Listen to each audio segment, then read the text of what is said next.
마지막 22번째 시간인데요. 목회의 참된 본질을 회복하고 실천하라 라고 하는 내용입니다.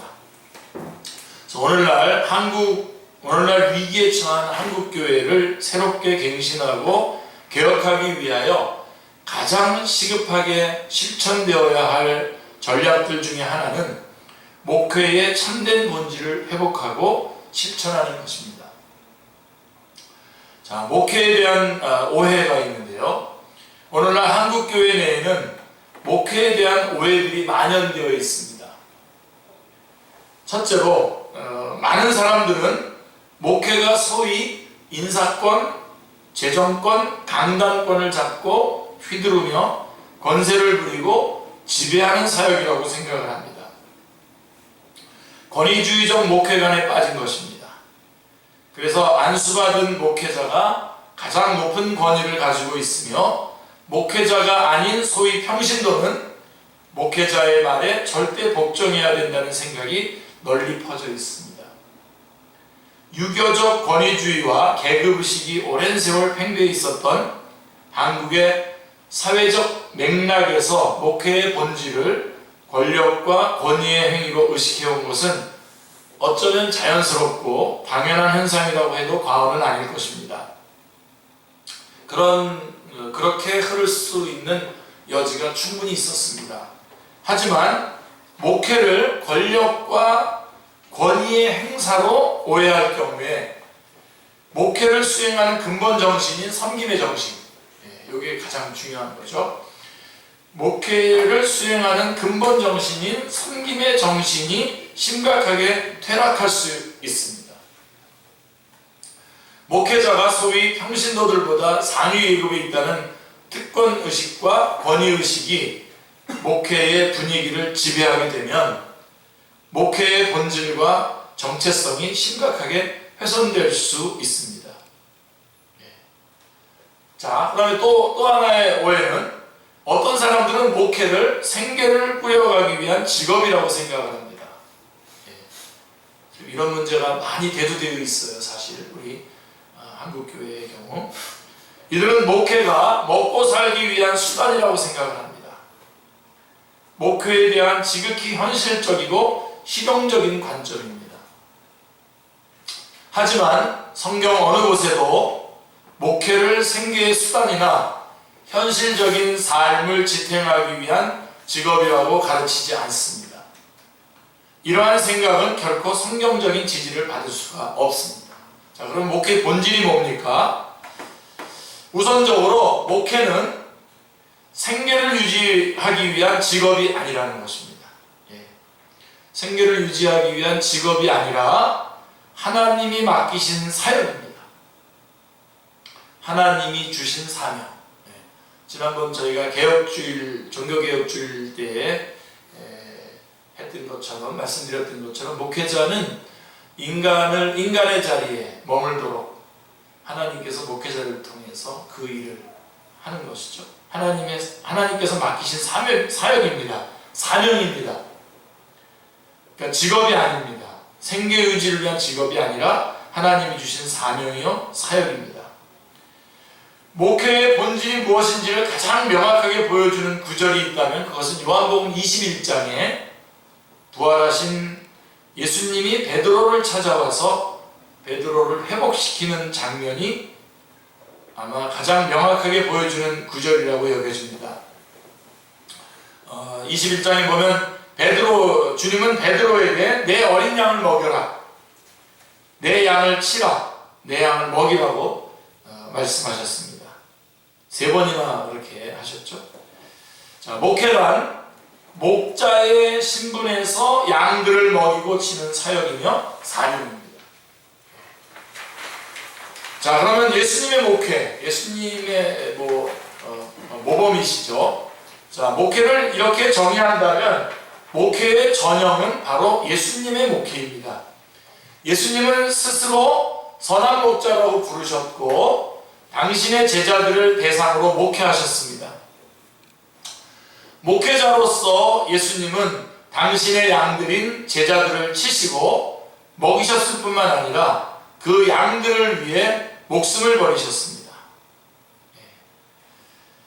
자, 그러면 예수님께 양들을 먹이고 칠하는 사명을 부여받았던 사도 베드로는 자신의 첫 번째 서신에서 우리가 조금 전에 우리가 본문으로 읽었었던 서신에서 다음과 같이 말씀하고 있습니다. 제가 다시 한번 읽어드리겠습니다. 너희 중 장로들에게 권하노니 나는 함께 장로된 자요 그리스도의 고난의 증인이요 나타날 영광에 참여할 자니라.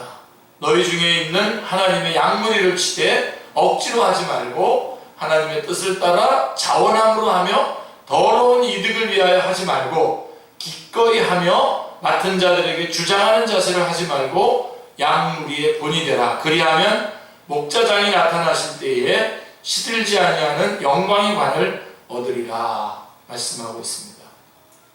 그래서 베드로는 목회란 하나님의 양무리를 치는 것이라고 정의하고 있습니다. 그러니까 목회를 하는 가장 근본적인 자세는 첫째로 억지로 하지 말라는 것입니다.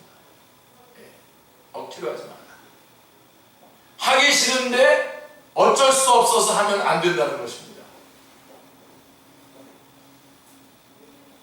여러분들이 그럼 우리 이기남 목사는 하고 싶어서 하는 걸까 아닐까 생각할지도 몰라요. 억지로 안 되죠. 그 다음에 두 번째로는 하나님의 뜻을 따라 자원함으로 하라는 겁니다. willing spirit, 자원함으로 하라는 것. 하나님의 부르심과 소명이 있어야 하고, 부르지도 않았는데 하다 보면 자원을 할 수가 없어요. 부르심과 소명이 있어야 되고 하나님이 목회자를 부르실 때에 그 마음에 자원하는 마음을 주신다는 말씀입니다.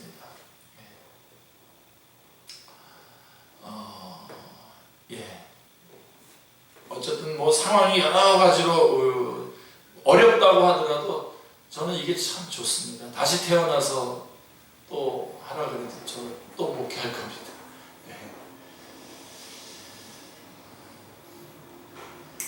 그 다음에 세 번째로는 자원함으로, 그 다음에 세 번째는 더러운 이득을 위하여 하지 말라는 것입니다. 이게 이제 중간에 이게 빠지기 쉬운 거예요. 이쪽으로 흘러 빠지기 쉬운데 돈과 물질에 대한 이기적인 욕망을 위해서 하면 안 된다는 것이죠. 여기서 다 꼬라박는 거죠. 목회 이쪽으로 제가 이렇게 직장이나 이런 데 가서 말씀을 전하고 또 어느 단체나 혹은 이렇게 위탁받은 데 가서 이렇게 말씀을 전할 때 대부분 20년 이상이에요. 지금 거의 20년 이상. 우리 축제교회도 하는데 비결이 있어요. 비결이 그냥 일절 깨끗한 돈이나 이런 부분에서 일절 깨끗한 만 성도들 막 괜히 우리 막 잡아오고 막 그런 말이 하나도 없잖아요. 어떤 자기의 명예나 어떤 자기 어떤 이익이나 저 같은 경우는 지금도 이렇게 나가는 곳들 그다음에 뭐 우리 교회도 그렇고 교통비도 안 주고 안 받고 가는 데가 더 많아요. 그런 데는 더 열심히 해요. 더 열심히 하게 돼요. 은근히 제자 제 그걸 얘기했는데 그러니까 그렇지만 계속 이 부분은 계속 경계해야 돼요. 계속 처복종을 시켜야 됩니다. 돈과 물질에 대한 이기적인 욕망을 위해서 하면 안 되는 또 생계를 위한 수단으로 하지 말라는 것입니다. 기꺼이 하라는 거예요. 네 번째로 자원하는 마음으로 기쁨으로 감당하는 것, 열정을 가지고 열심으로 감당하는 것. 그 다음에 다섯 번째로는 맡은 자들에게 주장하는 자세를 하지 말고 양무리의 본이 되라고 하는 것이죠. 자꾸만 이 목회를 하다 보면 이 위치가 리더십을 발휘해야 된다고 하면서 은근히 하나님의 자리로 올라가고 싶어져요. 그래서 이렇게 내가 말하는 사람들이 일사분란하게 탁탁탁 움직여주고 하는 그런 거를 추구하다 보면 이제 거기서부터 많은 갈등이 문제가 생기죠. 근데 성경은 본이 되라는 겁니다. 양무리의 본이 되라.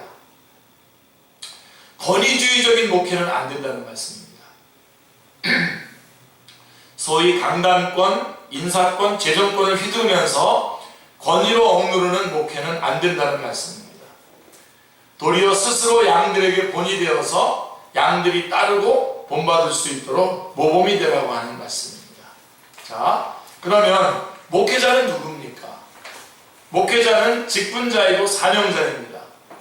구약의 12족장의 사역을 계승한 것이 신약의 12사도였고, 사도들은 각 지역의 교회를 세우면서 복수의 장로 혹은 감독들을 세워 목회 사역과 치리 사역을 감당하게 하였습니다.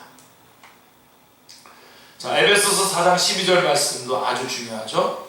에베소서 4장 12절 말씀은 그가 어떤 사람은 사도로, 어떤 사람은 선지자로, 어떤 사람은 복음 전하는 자로, 어떤 사람은 목사와 교사로 삼으셨으니, 중요한 것은 이는 성도를 온전하게 하여 봉사의 일을 하게 하며 그리스도의 몸을 세우려 하심이라고 말씀하고 있습니다.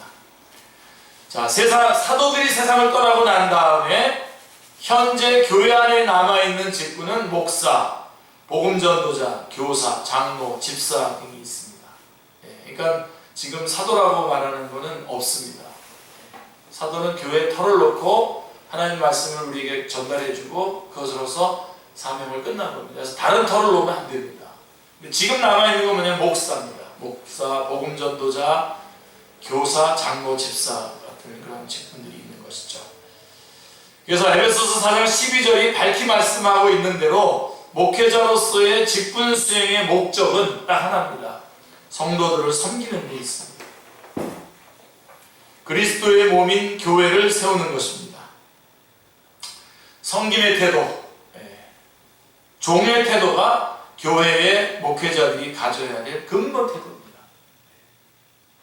그것은 바로 우리 주님 예수님께서 인자가 온 것은 섬김을 받으려 함이 아니라 도리어 섬기려 하고 자기 목숨을 많은 사람의 배송물로 주려 함이라 라고 하신 마가복음 10장 45절에 말씀하신 그 근본 정신을 따라서 실천하는 것입니다.